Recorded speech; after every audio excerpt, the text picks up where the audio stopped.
like uh, prototype, size, length, athletic, coming off the edge. Pretty good run defender, probably a little bit more developmental as a pass rusher, but really like the player, and yet developmental as a pass rusher, but yet he's the all-time leading sacker in Notre Dame. They've been playing football for a little while, so felt like he was a pretty good player for us. And then Kendre Miller, a runner from TCU. He's an 18-game starter, averaged like 6.7 yards per carry over the course of his career. So, guy that we feel like's a really good player with the ball in his hands. Dennis, this is, I think, maybe 5 out of your last 7 were team captains. Is that, like, Foskey was one of those guys? That's something you look at? Yeah. It's all part of the evaluation process. Obviously that talks to the type of people that we're bringing in here, it's character is important in terms of the type of people that we're bringing into the building, and we feel like the guys that we brought in today, with our type of guys. You mentioned that Foskey's a little more developmental as a pass rusher. Like, in what ways, what areas do you see? Well, look, I just think there's some bend around the edge, and probably a little bit bigger arsenal in terms of his pass rushing progression. I think probably the best thing he does is probably speed to power. So there's some development that which is like that's a good thing, because the ceiling's a lot higher for this player than even what we've seen on tape. So we're excited about that. You said he's excited to learn from Cam Jordan. How much do you think that can benefit and progress his? Yeah, look, I mean, I guess if you're going to try to learn from somebody, that'd be a good one to learn from. So, man, he was awesome on the phone, excited about being here, looking forward to getting down here and getting started. So, yeah, it was good. Dennis, you guys started a little wave of running backs there. What made Kendre stand out amongst the sort of variety of different styles of backs? Yeah, look, I think we just like the runner, the way that he runs the ball. He runs with violence. He's a guy that he's kind of a one-cut runner. Press the hole and be able to put his foot in the ground and get north and south, and he's got the speed to be a home run hitter too. And so I thought that was one of his better qualities. With Alvin Kamara and Jamal Williams already on the roster, does that sort of give you the freedom to take any style of runner or receiving back or anything, or you guys very specifically sort of wanted that? Yeah, well, look, I think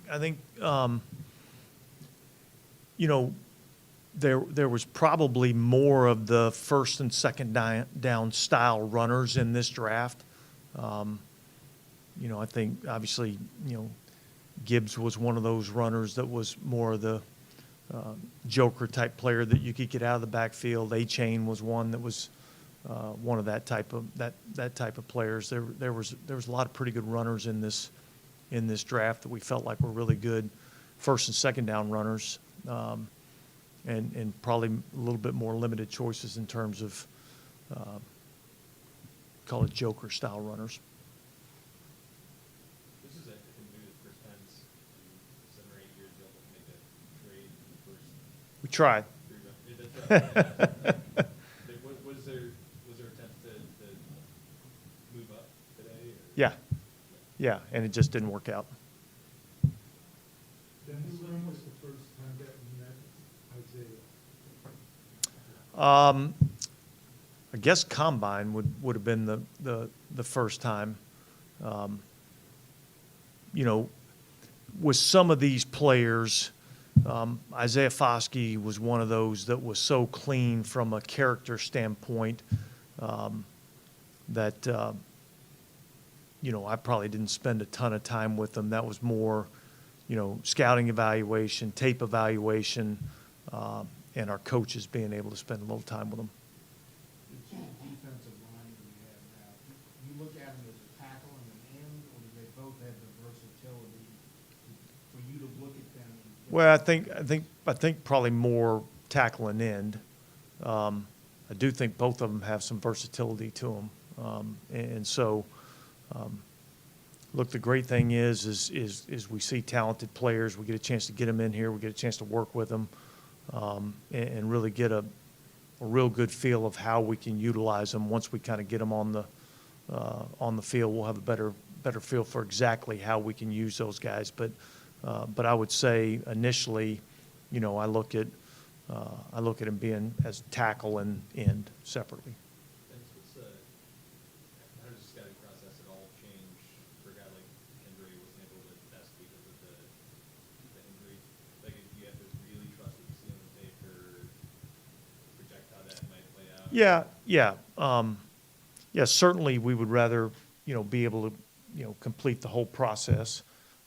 Obviously, he's coming off the knee injury, but we feel like that's something that's going to, be cleaned up and he'll be medically fine.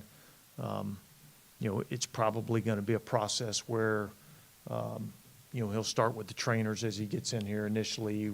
We'll kind of evaluate exactly where he's at from a physical standpoint, and then just kind of progress from there. But we felt good about where he was medically and where he's at in his recovery. Dennis, you, last 9 years, I guess, you drafted an offensive or defensive lineman in first, second round every year. I assume that's not coincidence. Is it something to do though also with, just so many big men? Not a lot of big men, walking the earth right now that have that type of athleticism.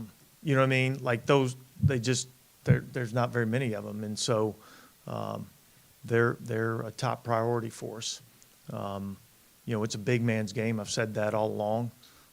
We like size, length, athleticism, and the prototypes that we talk about are a big part of what we do. And I think we philosophically believe that the ability to control the line of scrimmage is important in winning football games. And so that's, it's been a point of emphasis for us.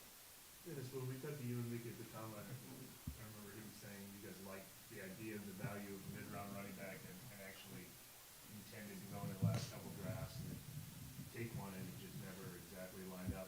Was there more of an emphasis on let's find that pocket if we really want a young running back in the system this year, or this was just the case where it lined up?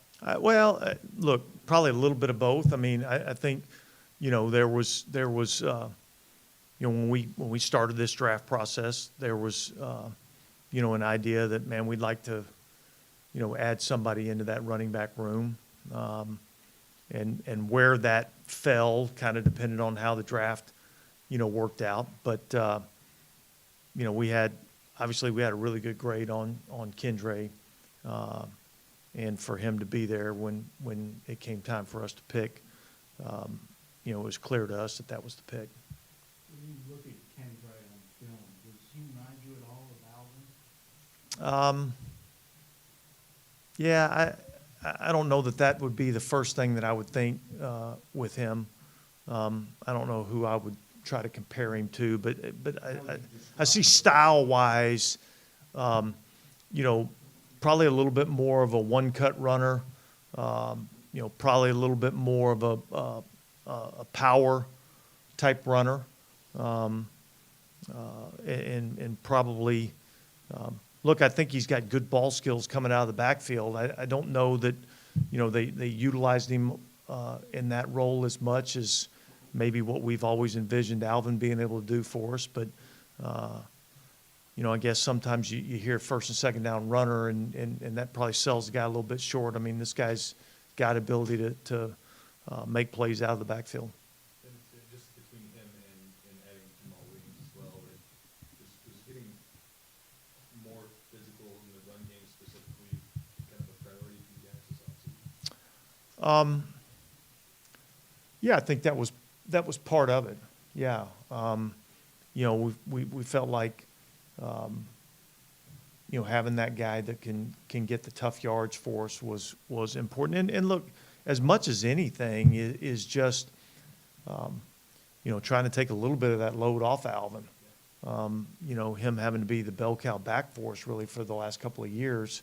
I think in our league now, if you can kind of spread those touches around, spread those carries around, keep everybody healthy. Being a runner in this league for 17 games is a lot of pounding, and so if you can spread those carries out a little bit, I think it keeps everybody fresh throughout the season a little bit more. What's the challenge of like scouting his pass catching ability when he has like 25 total catches? Is it kind of taking that small sample and projecting it a little bit? Yeah, you're really just kind of seeing the skill, and look, if they can do it once, they can do it multiple times. And I think it's more of a product of they just didn't use him in that role that much.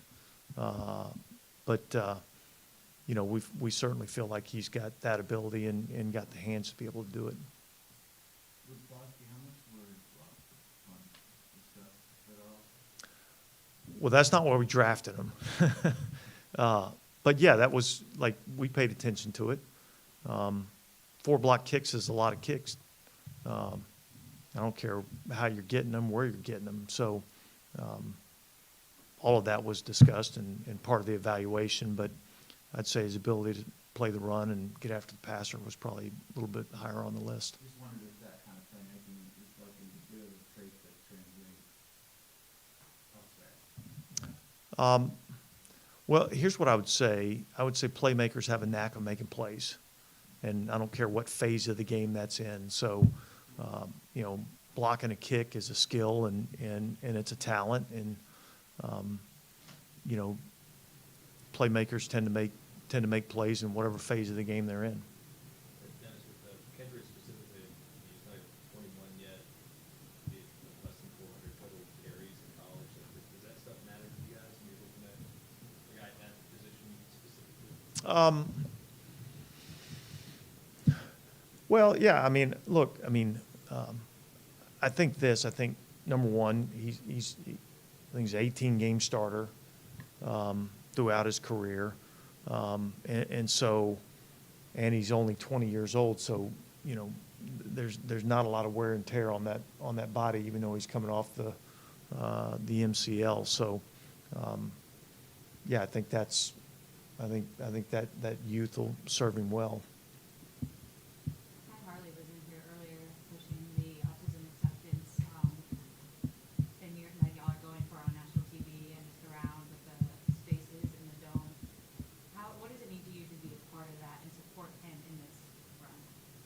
Well, yeah, I think that's pretty cool. I think it's important, and Kai did an outstanding job of really, getting all this set up. It's certainly a cause that's, near and dear to him as well as Jeff Ireland. And so anything that we can do to support them is important to us. One thing you said when you added Todd Graham up to the staff was something that you bring to the table as an RPO aspect. How do you see Bosky and the other kind of just, mixing into that? Yeah, look, I think he's an athletic defensive end, and I think that's something that, we've been a pretty big, bulky group up front. I think he's gives us a little bit more athleticism off the edge, and I think that's something that it's a big men's game, but yet with the incorporation of the call it RPO, zone read, and the athletic quarterback as much as anything, having some big, long guys that have the athleticism to get the quarterback down is important.